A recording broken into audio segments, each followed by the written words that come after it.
नमस्कार विद्यार्थी मित्रों, मैं हूं प्राध्यापक शब्बीर पाटिल, राव बहादुर नारायण राव बोराव के महाविद्यालय श्रीरामपुर से। आज के इस वीडियो में आप सभी लोगों का मैं स्वागत करता हूं। आज हम कक्षा 11वीं हिंदी युवक भारती में शामिल किए हुए विशेष अध्ययन हेतु नुक्कड़ नाटक के अंतर्गत मौसम नुक्कड़ नाटक का तीसरा भाग, जिसका अध्ययन आज करने जा रहे हैं। इस नुक्कड़ नाटक के लेखक हैं अरविंद गौड़ जी। प्रस्तुत नुक्कड़ नाटक में लेखक ने अनेक समस्याओं का परिचय देते हुए कहा है, बेशक आज की जो वर्तमान समस्याएं हैं, जो ज्वलंत समस्याएं हैं, उनको उन्होंने उजागर किया है।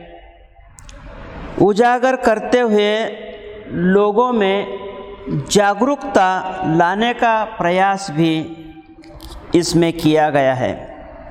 जैसे पानी की समस्या है, प्रकृति से छेड़छाड़ की समस्या है, जिसकी वजह से ऋतु चक्र में अनियमितता आ रही है,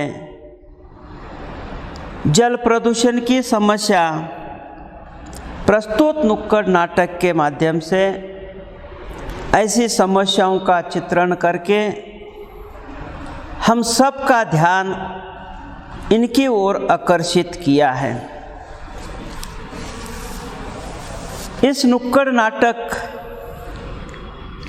के 9 दृश्यों का अध्ययन हमने कर लिया है। अब इस नाटक का अंतिम हिस्सा जो फिलर्स है, इस फिलर्स का परिचय इस नाटक के द्वारा दिया गया है। सूत्रधार के रूप में पहले लेखक ने मौसम के बदलने का परिचय दिया है, जिसका लोगों के जीवन पर सीधा असर पड़ता है। तो चलिए, मौसम के बदलने का लोगों की जिंदगी पर बड़ा प्रभाव पड़ रहा है। मौसम का बदलता चक्र, जिसके कारण कभी सर्दी, कभी गर्मी, कभी बरसात, कभी अकाल, कभी बाढ़, कभी सूखा, जिसकी वजह से पिघलते हुए ग्लेशियर, इतना ही नहीं, आज का जो बढ़ता ग्लोबल वार्मिंग है, इन सब का असर सीधे हम लोगों के जिंदगी पर पड़ता है। एक ओर पोल्यूशन बढ़ रहा है, जल, जमीन और जंगल लगातार प्रदूषित होते जा रहे हैं। खेती की जमीन आज बिल्कुल खत्म होती नजर आ रही है। जो आजकल सब्जियां बाजार में आती हैं, उन सब्जियों से ज़्यादा केमिकल आ रहा है, जिसकी वजह से लोग बीमार पड़ रहे हैं। इसके जिम्मेदार कौन हैं? लेखक यहाँ पर बताना चाहते हैं कि इन सभी समस्याओं के जिम्मेदार हम स्वयं ही हैं। हम एक और पर्यावरण को बर्बाद कर रहे हैं, जिसकी वजह से मौसम अपना नतीजा दिखा रहा है, परिणाम दिखा रहा है। जम्मू कश्मीर, उत्तराखंड, बिहार, उत्तर प्रदेश, केरल और समुद्र के किनारे के इलाकों में भी हर जगह मौसम अपना असर दिखा रहा है। अमीर आदमी, ताकतवर आदमी प्रकृति के संसाधनों का एक ओर दोहन कर रहा है। दोहन करना का अर्थ है अनियंत्रित उपयोग करना। दोहन कर रहा है, जिसकी वजह से पर्यावरण को खतरा पहुंचने लगा है। लेखक ने यहाँ पर कहा है कि इन सभी समस्याओं के बीच मरता कौन है? हम जैसे किसान, गरीब, जो आदिवासी लोग हैं, जिनके पास जीवन जीने के लिए कोई साधन नहीं है, ऐसे साधन विहीन आदमी ही, जिनके पास पैसा नहीं है, वे ही मरते हैं। कभी सूखे से आदमी मरता है, कभी बाढ़ से मरता है, तो कभी कर्ज में डूबकर मरने लगता है। प्रकृति के समीकरण बिगड़ते जा रहे हैं, पर्यावरण बर्बाद होने लगा है। कारखानों से निकलने वाला केमिकल नदियों के पानी को प्रदूषित कर रहा है। जंगल खत्म हो रहे हैं, जिसकी वजह से कार्बन डाइऑक्साइड गैस की मात्रा लगातार वातावरण में बढ़ने लगी है। इसका सीधा असर ओजोन की परत, जिसे नुकसान पहुंच रहा है। शहरों में वाहनों की जो बेइंतहा तादाद में बढ़ने लगी है, उसका भी नतीजा जहरीले गैस हमारी सेहत को बर्बाद कर रही है। इस प्रकार से लेखक ने अनेक समस्याओं का परिचय यहाँ पर दिया है और कहा है इसके फिलर्स हम सभी हैं। फिलर्स का अर्थ है विद्यार्थी मित्रों कि इन सभी को फैलाने वाला, इन सभी की भरपाई करने वाला, बढ़ाने वाला, उसे मराठी में, अंग्रेजी में एक्सटेंडर कहा जाता है। तो बढ़ाने वाला हम सभी हैं। यहाँ लेखक ने हम सभी को इसका जिम्मेदार ठहराया है कि प्रदूषण की जो मात्रा बढ़ रही है, जंगल नष्ट हो रहे हैं, कार्बन डाइऑक्साइड की मात्रा वातावरण में बढ़ रही है, जिसके जिम्मेदार हम ही हैं। यहाँ पर इसी विषय को समझाने के लिए लेखक ने नाटिका के रूप में 4-5 आदमियों को चुना है और 5 आदमी एक दूसरे से अलग अलग सवाल पूछते हैं। उसमें से एक दूसरा उसे उत्तर देने का प्रयत्न करता है, जिसकी वजह से नुक्कड़ नाटक आगे बढ़ने लगता है। प्रश्न 1, मैडम हमें क्यों बदनाम किया जा रहा है? यह जहर हमने फैलाया है। मैडम हमें क्यों बदनाम किया जा रहा है? यह जो जहर है क्या इसे हमने फैलाया है? पेट्रोल, डीजल यूज़ ना करो, कोयला यूज़ ना करो, गाड़ियाँ, ट्रेनें, कारखाने कैसे चलाएंगे? पेट्रोल का यूज़ नहीं करेंगे तो गाड़ी कैसे चलाएंगे?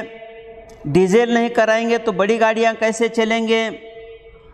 या इतना ही नहीं, जो गाड़ियाँ चलती हैं, जो ट्रेनें चलती हैं, जो तरह तरह के कारखाने चलते हैं, वे कैसे चलेंगे? इसके बिना जहाँ पर कोयले की आवश्यकता होती है तो कोयले का प्रयोग हमें करना ही चाहिए। थोड़ी बहुत कार्बन डाइऑक्साइड हवा में मिल भी गई तो इससे बड़ा असर कोई हो ही नहीं सकता। एक आदमी मैडम से सवाल पूछता है, कहता है कि इस तरह से हम यह यूज़ न करो, वह यूज़ न करो। अगर यूज़ नहीं करेंगे तो यह सब चलेगा कैसे? इससे अगर थोड़ा बहुत कार्बन डाइऑक्साइड हवा में मिल भी जाता है तो इतना बड़ा अंतर नहीं पड़ता। तो आदमी दो कहने लगता है, ज़्यादातर लोग यह कहते हैं कि क्या अंतर पड़ता है? हमारे अकेले की गाड़ी चलने से, हमारे अकेले का कारखाना चलने से कोई अंतर नहीं पड़ता, पर कार्बन डाइऑक्साइड की मात्रा इतनी बढ़ गई है कि ओजोन की परत खत्म हो रही है। धरती से 15-16 किलोमीटर के अंतर पर जो ओजोन वायु का स्तर है, ओजोन वायु की जो परत है, इस परत को भी कार्बन डाइऑक्साइड की मात्रा बढ़ने से उसे नुकसान पहुंच रहा है। यहाँ तक कि कहीं कहीं इस ओजोन की परत को छेद भी हो गए हैं।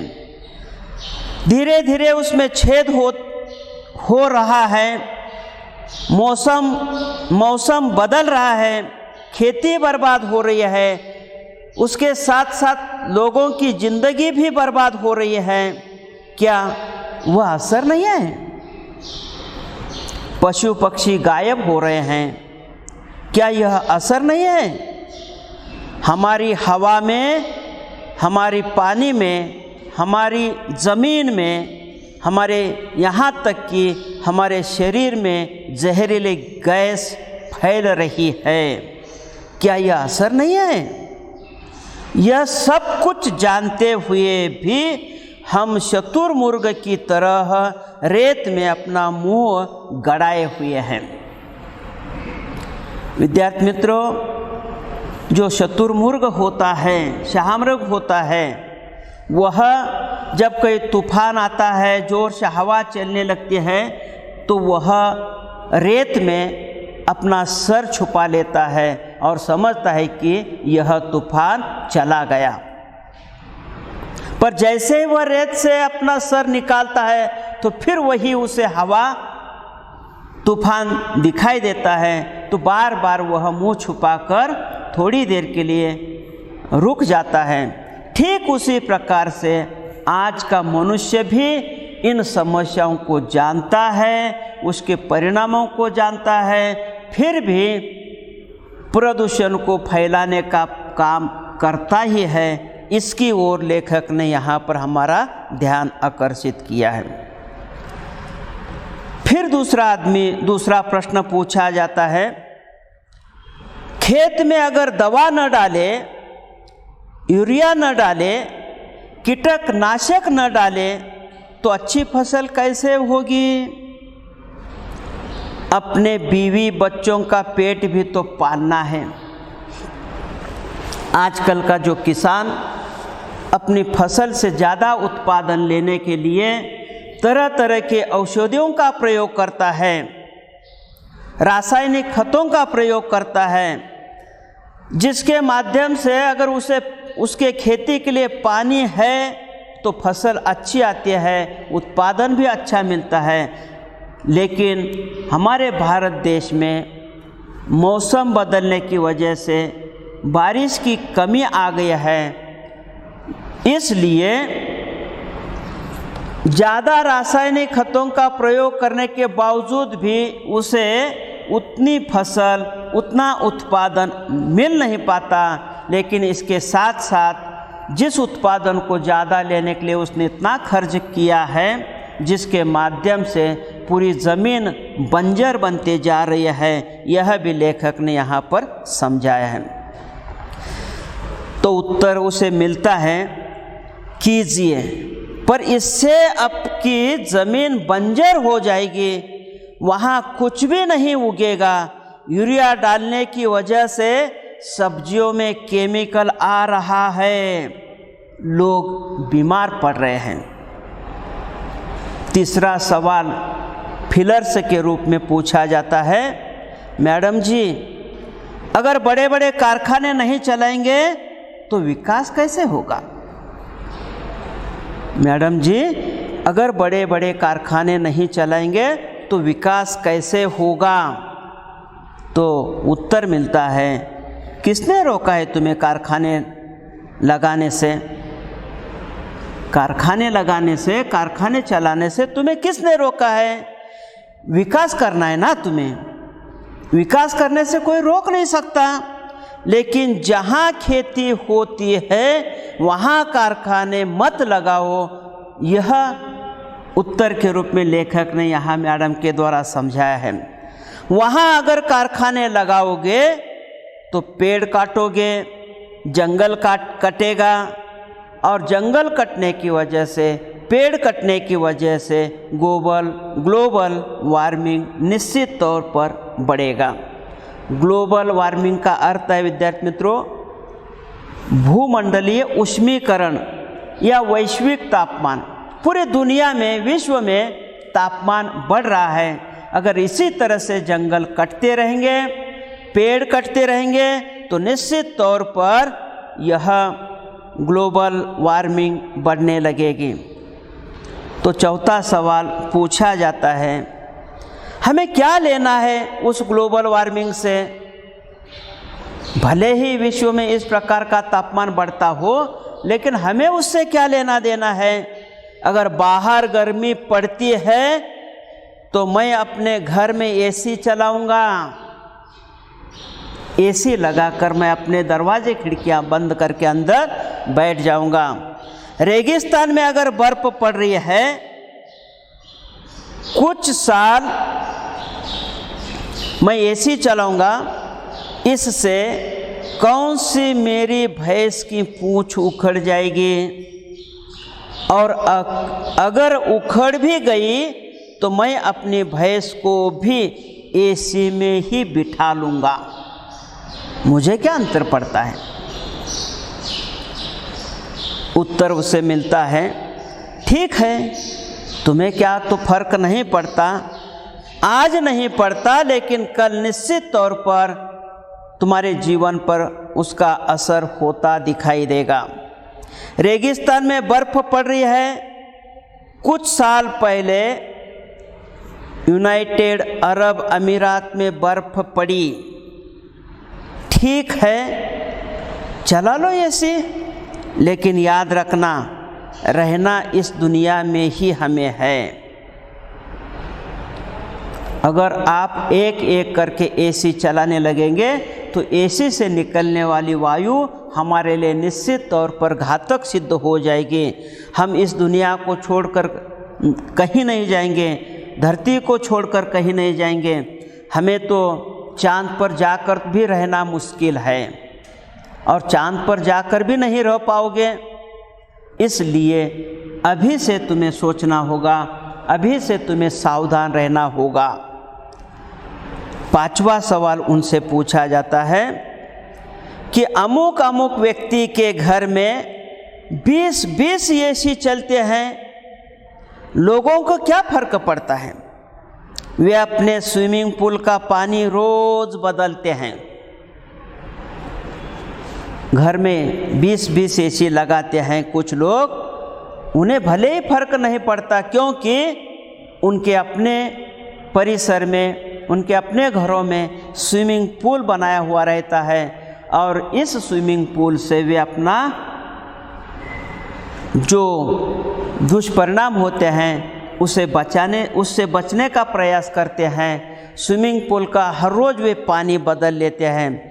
उनके घर में भी 3-3 गाड़ियां हैं, एक उनके लिए, एक उनकी बीवी के लिए, और एक उनके कुत्ते के लिए। पैसा तो है ही, अगर पैसा है तो खर्च तो करेंगे ही। तो यहाँ पर भी लेखक ने इस प्रकार के सवालों को बनाकर मैडम के द्वारा उसका उत्तर देने का प्रयास किया है।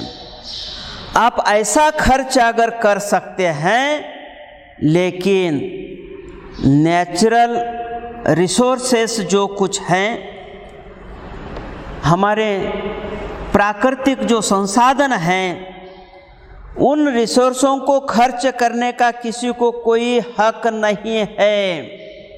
आपके पास पैसा है तो आप अपने घर में किसी भी प्रकार से खर्च कर सकते हैं, पर यह जो प्राकृतिक संसाधन है, प्राकृतिक साधन जो कुछ हैं, इस पर हमारा अधिकार नहीं होता। आपके पास पैसा है, इस्तेमाल कीजिए, लेकिन नेचुरल रिसोर्सेस जो कुछ हैं वे हम सब के हैं, उस पर आपका अकेले का अधिकार नहीं है। किसानों के हैं, गांव वालों के हैं, गरीबों के हैं, हम सब के वे नेचुरल रिसोर्स हैं। उसे बर्बाद करने का किसी को कोई हक नहीं बनता। फर्क पड़ता है साधन विहीन लोगों को। देखिए, फर्क किसे पड़ता है? पैसे वालों को फर्क नहीं पड़ता। फर्क तो पड़ता है गरीब लोगों को, निर्धन लोगों को, जो दिन रात मेहनत करके अपनी उपजीविका करते हैं। ऐसे निर्धन लोगों को सबसे पहले इनके परिणामों को भुगतना पड़ता है। फर्क पड़ता है उनको जिनके पास कुछ भी नहीं है। ज़्यादातर लोग ये समझते हैं कि गैस, तेल, कोयला बहुत सारा है, कभी खत्म नहीं होगा। पर गैस कितने साल चलेगी? जो नेचुरल रिसोर्सेस हैं यह कितने साल चलेंगे? कोयला कितने साल चलेगा? पेट्रोल, डीजल कितने साल चल पाएंगे? आने वाली पीढ़ियाँ हम सब मिलकर अंधे युग में ढकेले जा रहे हैं।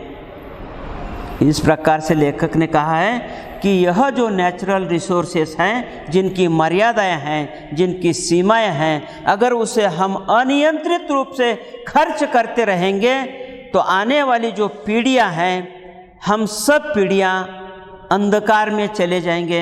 ऐसा लेखक ने यहाँ पर कहा है। क्या चाहते हो? लोग पानी के लिए युद्ध करें? आप क्या चाहते हैं? आने वाला युद्ध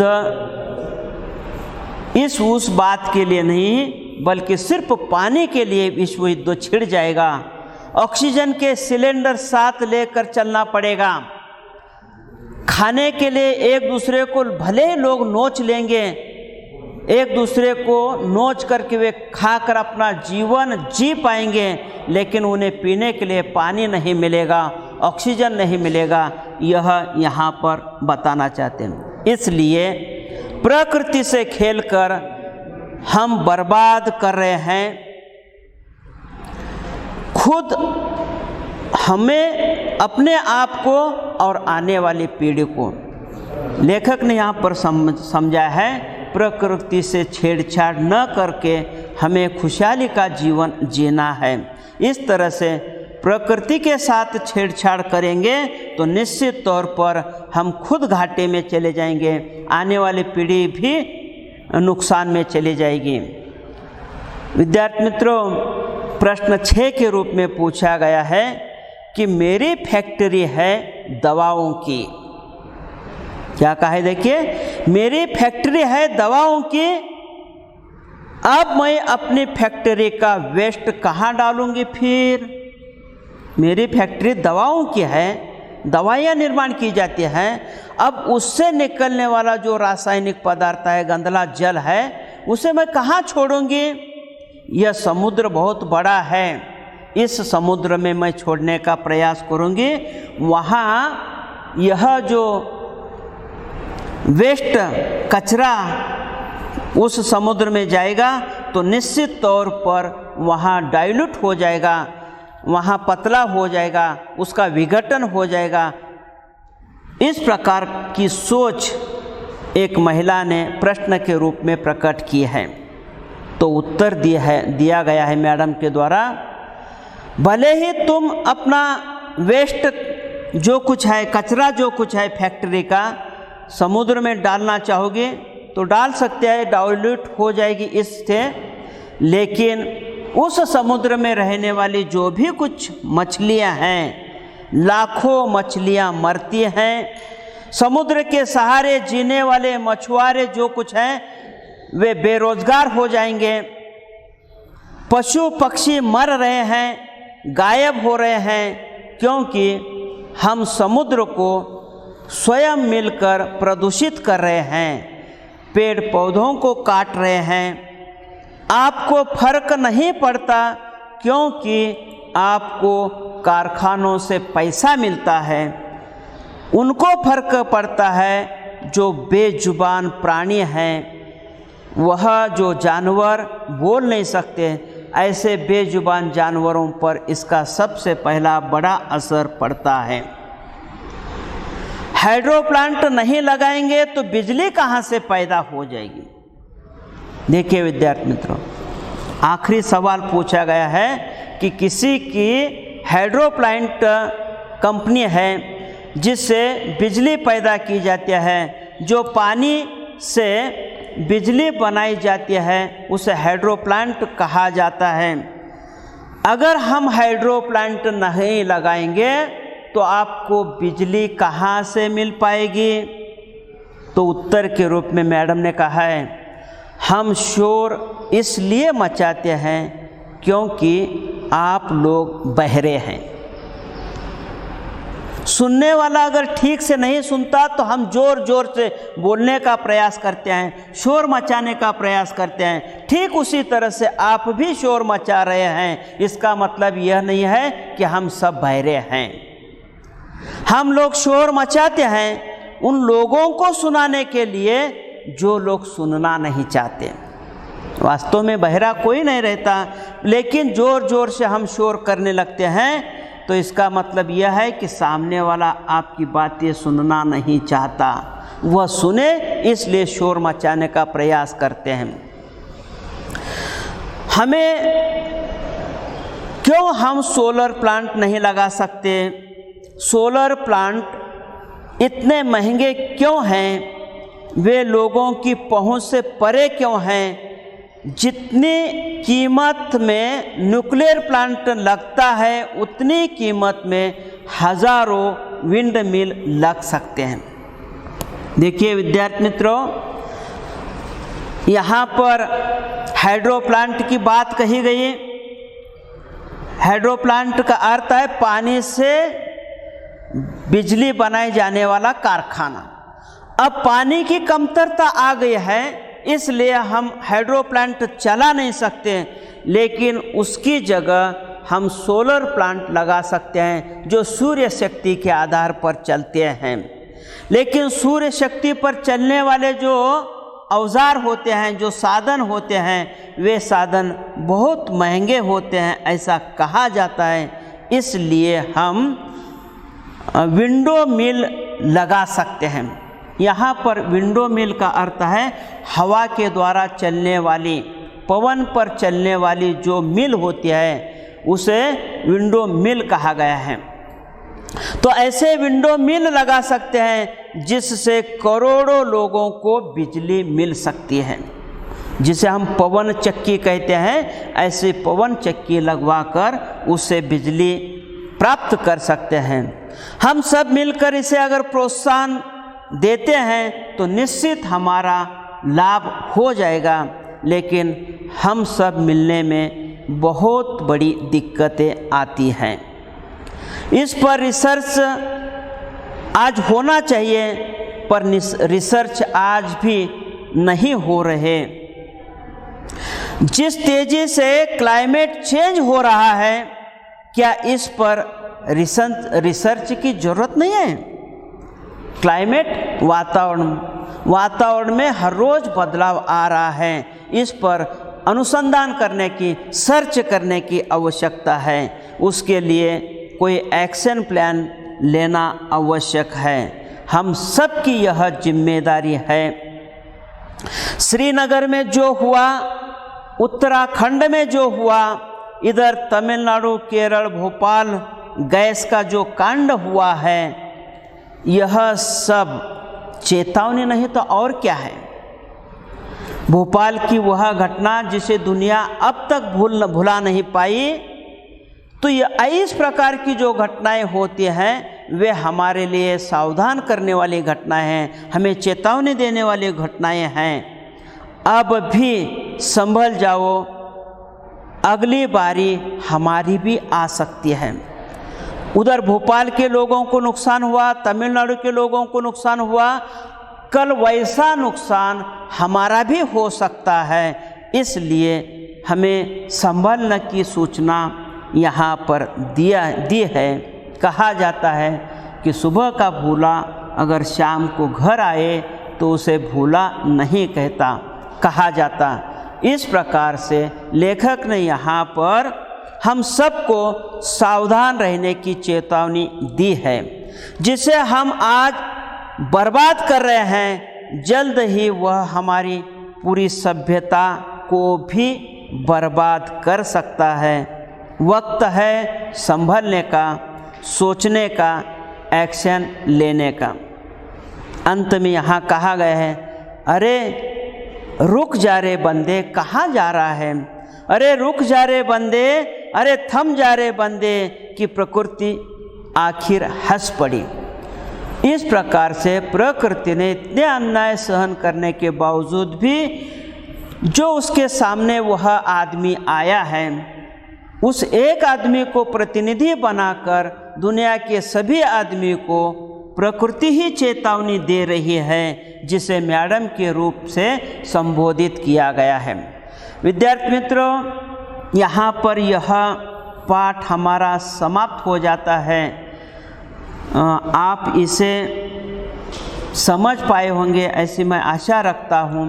अगर कोई दिक्कत है तो फिर से दोबारा इसे देखकर समझने का प्रयास करें। अब हम यहीं पर रुकते हैं। धन्यवाद।